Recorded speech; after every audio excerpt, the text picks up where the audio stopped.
Hello and welcome to Distributed Systems and Blockchain in the News. My name is Thomas Bocek, and this week we see lots of activities by US regulators.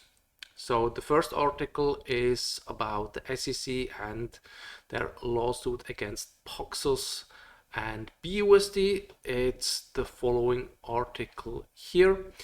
And in this article, they reported that the New York Department of Financial Services, they ordered Paxos Trust to stop issuing BUSD or Binance USD. This is a stablecoin from Binance, and the stablecoin is pegged to a US dollar, meaning that one BUSD is worth one USD. And moreover, the SEC, they plan to sue Paxos Trust for violating investor protection laws. The claim is that they failed to do periodic risk assessments and due diligence of customer holdings of BUSD holders. And even more news from Binance. It's the following article here. This is an article from Reuters. It's about the CEO of Binance, this guy here. His name is Changpeng, in short CZ. And they claimed, or Binance US claims to be independent, and this article showed that they're actually not independent. So there were transfers of huge amounts of money going to other companies, and the reason for the transfer was unknown, but it was sent to this guy, to the CEO from Binance, a company managed by CZ.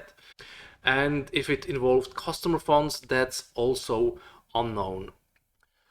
So that means Binance is currently under regulatory pressure. And to quote the Cointelegraph article, it's a shot against Binance. The next article, it's an interesting article about CDNs, about content delivery networks. We had that in our lecture. It's the following article here. This company, Backblaze, they're a storage company, and they compare two CDNs. They compare AWS CloudFront and Fastly. And in the end, you can all read that, very interesting, on those CDNs. What are the benefits? What are the advantages? What are the disadvantages? What's not so well with those CDNs? So a very good article, and in the end, they recommend the CDN Fastly because of pricing.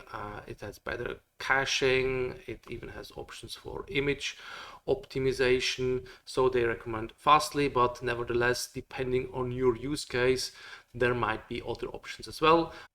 Nevertheless, this is a really great article.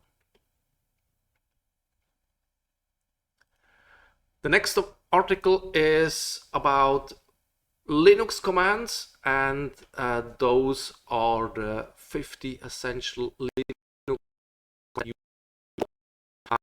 The commands are listed down here. I checked all of them, and some of them are really important, especially for the challenge task. If you run your own Docker Compose scripts, you typically have inside Linux, you need to set up some stuff. So these commands help for sure. There are more commands than that, but those are for sure the essential ones. Then another interesting article, it's not an article, it's actually a tweet, and it's about Vercel.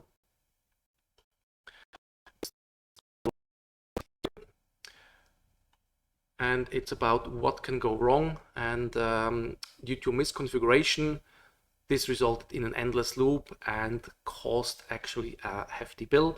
I'm not sure how large the bill was, but the author says that he is now in the 1 terabyte range, and he's being charged around $40 per 100 gigabytes. So he's somewhere on the $400 range. So make sure you configure your services correctly. Don't cause an endless loop, because there are infinite resources, but if you have an endless loop, you pay actually for those resources. The last article, it's about Do Kwon. It's again from the cryptocurrency world, and he was now charged by the SEC for orchestrating a multi-billion-dollar crypto asset security fraud. It's the following link here. This is Do Kwon. He was responsible for the Terra Luna collapse. I reported about this collapse in the last year, and now he's charged by the SEC. And what actually caught my attention, it's that he transferred 10,000 bitcoins to a Swiss bank, making it and converting it to real money. And I tracked it actually down where the statement comes from. It's from the following PDF here. It's directly from the SEC, the security against Do Kwon. And on page 49, if we scroll down, 49 at the bottom, here they mention on a periodic basis since May 2022, Terraform and Kwon have transferred and continue to transfer Bitcoin from this wallet to a financial institution based in Switzerland, and have converted the Bitcoin to cash. I tried to find out which financial institution this is in Switzerland. I couldn't find it. As soon as I figured out which Swiss institution is involved here, I will let you know.